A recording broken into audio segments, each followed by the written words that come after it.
تو ناظرین جیسا کہ میں نے آپ کو بتایا تھا کہ پی ٹی آئی کی جانب سے یہ کہا گیا ہے کہ آج جمعے کی نماز کے بعد جو شہداء ہیں ان کی نماز جنازہ غائبانہ نماز جنازہ ادا کی جائے گی۔ ہو سکتا ہے کہ جب تک آپ یہ ویڈیو دیکھیں نماز جنازہ ہو چکی ہوگی۔ ناظرین گزشتہ روز پاکستان تحریک انصاف کے رہنما شہباز گل نے یہ بیان دیا تھا کہ میں اوورسیز پاکستانیوں سے گزارش کرتا ہوں کہ پوری دنیا میں پاکستانی ایمبیسیوں کے سامنے کل نماز جمعہ کے بعد ڈی چوک قتل عام کے شہداء کا غائبانہ نماز جنازہ پڑھایا جائے گا۔ جی ہاں ناظرین، یہ کہا گیا تھا کہ دنیا بھر میں ڈی چوک میں جو شہداء ہوئے ہیں ان کے نماز جنازہ پڑھایا جائے گا۔ خیبر پختونخوا حکومت نے صوبے بھر میں 3 روزہ سوگ منانے کا فیصلہ کر لیا ہے۔ جی ہاں ناظرین، خیبر پختونخوا حکومت کی جانب سے یہ کہا گیا ہے کہ صوبے بھر میں 3 روزہ سوگ منایا جائے گا۔ فیصلہ خیبر پختونخوا اسمبلی اجلاس میں کیا گیا۔ اجلاس رات 10:30 بجے شروع ہوا تھا۔ ناظرین جیسا کہ آپ جانتے ہیں کہ اس وقت پی ٹی آئی کی جو جماعت ہے اس کے درمیان پھوٹ پڑ چکی ہے۔ پی ٹی آئی کے جو رہنما ہے، جو لیڈرشپ ہے، وہ ایک دوسرے کے اوپر الزام تراشی کر رہے ہیں۔ تو اسی طرح سے بشریٰ بی بی نے بھی بے غیرت اور بے شرم کے لفظ استعمال کیے ہیں، جس پر پارٹی کے مختلف رہنماؤں نے بھرپور مزاحمت کی ہے اور انہوں نے کہا ہے کہ ہم عمران خان کی بات مانیں گے، بشریٰ بی بی کی بات ماننا ہم پر لازم نہیں ہے۔ مزید تفصیلات بتاؤں گی اس رپورٹ میں۔ ایک نجی ٹی وی کے پروگرام میں بتایا گیا کہ آئین کی سیاسی کمیٹی کے اجلاس میں گرما گرمی ہوئی۔ بشریٰ بی بی نے پارٹی لیڈرشپ کے لیے بے غیرت اور بے شرم جیسے الفاظ استعمال کیے ہیں۔ بشریٰ بی بی نے حقارت سے پی ٹی آئی قیادت سے پوچھا کہ وہ ڈی چوک پر تھی، آپ سب کہاں تھے؟ بشریٰ بی بی کے جانے کے بعد اجلاس میں سلمان اکرم راجہ نے کہا کہ وہ پارٹی کے سیکریٹری جنرل ہیں اور بانی پی ٹی آئی کو جواب دہ ہیں، ان کی اہلیہ کون نہیں۔ ذرائع نے یہ بھی بتایا کہ پارٹی رہنما فردوس شمیم نقوی نے بھی سلمان اکرم راجہ کے موقف کی تائید کی۔ ذرائع کا یہ بھی کہنا ہے کہ سلمان اکرم راجہ اور حامد رضا کے بعد مزید استعفوں کا بھی امکان ہے۔ ناظرین جیسا کہ آپ جانتے ہیں کہ بشریٰ بی بی کے جو بیانات سامنے آتے ہیں اس کے بعد پارٹی کے رہنماؤں کو ان سے متفق نہیں ہوتے، ان کو اعتراضات ہوتے ہیں۔ تو اسی طرح سے یہ بھی ان کی بات پر بہت زیادہ اعتراض کیا گیا ہے اور سلمان اکرم راجہ جو کہ پی ٹی آئی کے بہت بڑے رہنما ہیں، انہوں نے استعفیٰ دیا ہے، جو کہ پی ٹی آئی کے لیے ایک اچھی خبر نہیں ہے۔ پاکستان تحریک انصاف کے سینئر رہنما رؤوف حسن نے کہا ہے کہ پارٹی کو چلانے کے لیے نئی قیادت کے بارے میں سوچا جا رہا ہے۔ مزید بتاؤں گی اس رپورٹ میں۔ تحریک انصاف کے رہنما رؤوف حسن کا کہنا ہے کہ بشریٰ بی بی اور علی امین گینڈا پور خود بتائیں گے 26 نومبر کو اسلام آباد میں کیا ہوا تھا۔ جیو نیوز کے پروگرام کیپٹل ٹاک میں گفتگو کرتے ہوئے رؤوف حسن نے کہا کہ جو کچھ اسلام آباد میں ہوا وہ ایک سنجیدہ معاملہ ہے اور بشریٰ بی بی اور علی امین گینڈا پور خود بتائیں گے کہ وہاں کیا ہوا تھا، وہ کیوں وہاں سے گئے تھے۔ بشریٰ بی بی کو زبردستی دھرنے کے مقام سے لے جانے کے سوال پر انہوں نے کہا کہ میرا نہیں خیال کہ کسی شخص کو زبردستی وہاں سے لے جانا ممکن ہے، خاص کر جب وہاں گولیاں چل رہی تھی، جبکہ علی امین گینڈا پور اور بشریٰ بی بی کی گاڑی کو بھی گولیاں لگی تھی، جس کے بعد انہوں نے وہاں سے نکلنا ہی بہتر آپشن سمجھا۔ تحریک انصاف پر پابندی کی خبروں پر بات کرتے ہوئے رؤوف حسن کا کہنا تھا کہ تحریک انصاف پر پابندی لگانا آسان کام نہیں ہے، مگر آج کل بہت سی انہونی چیزیں ہو رہی ہیں، اگر ایسا کچھ ہوتا ہے تو قانونی راستہ اختیار کریں گے۔ انہوں نے مزید کہا کہ اس وقت ہم اپنے گریبان میں جھانک رہے ہیں کہ ہم سے کہاں غلطیاں ہوئیں، پارٹی کو آگے بڑھانے کے لیے نئی قیادت پر بھی سوچا جا رہا ہے۔ اس کے علاوہ ناظرین مولانا فضل الرحمان کا بھی ایک بیان سامنے آیا ہے۔ انہوں نے کہا ہے کہ اسلام آباد میں حکمرانوں کے پرتشدد رویے کی مزاحمت کرتے ہیں۔ مزید بتاؤں گی اس رپورٹ میں۔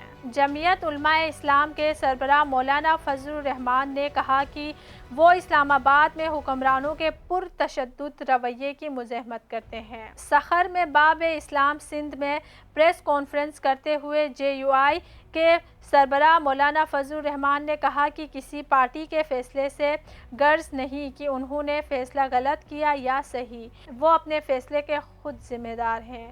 انہوں نے کہا کہ ایک صوبے سے قافلے آ رہے ہیں تو اس وقت راستے دیے گئے اور پیچھے ہٹ گئے۔ انہوں نے کہا کہ ایک صوبے سے قافلے آ رہے ہیں تو اس وقت راستے دیے گئے اور پیچھے ہٹ گئے۔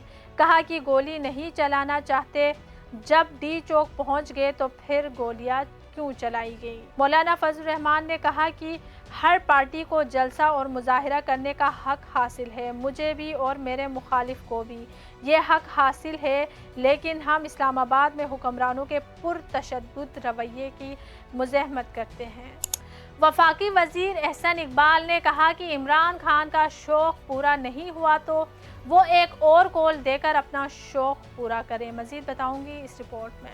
وفاقی وزیر برائے منصوبہ بندی احسن اقبال نے کہا ہے کہ بانی پی ٹی آئی کا شوق پورا نہیں ہوا تو وہ ایک اور کال دے اور اپنا شوق پورا کرے۔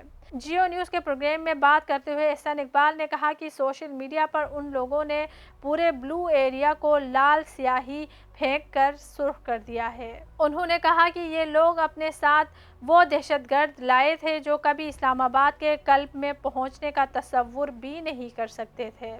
بانی پی ٹی آئی کا شوق پورا نہیں ہوا تو وہ ایک اور کال دے کر شوق پورا کرے۔ وفاقی وزیر کا کہنا تھا کہ پی ٹی آئی کی جانب سے سینکڑوں ہلاکتوں کی کہانی اپنی پسپائی چھپانے کی کوشش ہے۔ یہ لوگ ڈس انفارمیشن کے چیمپئن ہیں۔ انہوں نے جیلیا نو ولالہ باغ کا سین بنایا ہوا ہے۔ یہ لوگ کبھی اپنے لوگوں کو رلاتے ہیں اور کبھی ہنساتے ہیں۔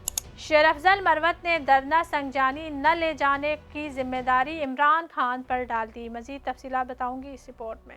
تحریک انصاف کے رہنما شیر افضل مروت نے دھرنا سنجانی نہ لے جانے کی ذمہ داری عمران خان پر ڈال دی۔ جیو نیوز کے پروگرام سے گفتگو کرتے ہوئے شیر افضل مروت نے بتایا کہ بیرسٹر گوہر نے عمران خان کو سنجانی پر دھرنا دینے کی حکومتی پیشکش سے آگاہ کیا مگر وہ سنجانی میں دھرنے پر راضی نہیں ہوئے۔ شیر افضل مروت نے کہا کہ ابتدائی فیصلہ یہی تھا کہ ڈی چوک ہی جانا ہے۔ علی امین گنڈاپور تو 26 نمبر چورنگی سے بھی آگے نہیں جانا چاہتے تھے۔ وہ پریشان تھے، ڈی چوک نہیں جانا چاہتے تھے۔ علی امین گنڈاپور دوبارہ بشرا بی بی کی گاڑی میں بھی گئے مگر ان کی بشرا بی بی سے ٹکرار کا مجھے علم نہیں۔ شیر افضل مروت نے کہا کہ قائدین کے کنٹینرز کی بجلی کاٹ دی گئی، ان کے پاس ٹیکنیکل لوگ بھی نہیں تھے جو کنٹینرز کو ریپیئر کر دیتے۔ میں نے بھی دیکھا وہاں کسی کی ڈیوٹی نہیں لگائی گئی تھی کہ کارکنوں کو کیا ہدایت دینی ہے۔ آصفہ بھٹو زرداری نے کہا ہے کہ عمران خان کی زندگی کو درپیش خطرات کو نظر انداز نہیں کیا جا سکتا۔ مزید بتاؤں گی اس رپورٹ میں۔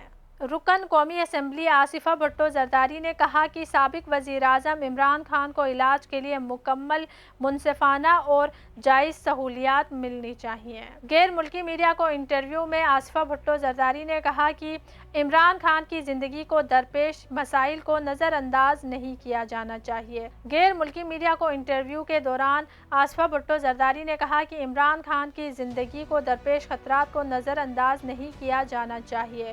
کوئی بھی شخص اگر یہ کہتا ہے کہ اس کی زندگی کو خطرہ ہے تو ہمیں اس کے تحفظ کے لیے ضروری چیزوں کا سنجیدگی سے اہتمام کرنا چاہیے۔ انہوں نے کہا کہ بلا شبہ عمران خان جیل میں ہے لیکن ان کے لیے قانون اور عدالت کے تمام راستے کھلے ہیں، وہ عدالتوں کے سامنے اپنا مقدمہ پیش کر سکتے ہیں۔ انہوں نے مزید کہا کہ کئی مرتبہ اقتدار میں ہونے کے باوجود میرے خاندان کو سیاسی وجوہ کی بنیاد پر جیلیں اور پھانسی برداشت کرنا پڑی، اس لیے وہ اس معاملے کی سنگینی کو زیادہ شدت سے محسوس کر سکتی ہیں۔ تو ناظرین یہ تھی اب تک کی کچھ اہم خبریں۔ مزید باخبر رہنے کے لیے دیکھتے رہے وائس آف نیشن۔ اگر ہماری ویڈیوز آپ کو اچھی لگتی ہے تو ہماری ویڈیوز کو لائک اور ہمارے چینل کو سبسکرائب ضرور کریں اور اپنی رائے کا اظہار کامنٹ سیکشن میں ضرور کریں۔ اسی کے ساتھ مجھے اجازت دے، اللہ حافظ۔ وائس آف نیشن کی ویڈیوز دیکھنے کے لیے ہمارا چینل سبسکرائب کیجیے اور بیل کے آئیکن پر کلک کیجیے تاکہ آپ ہماری تمام آنے والی ویڈیوز سے باخبر رہ سکیں۔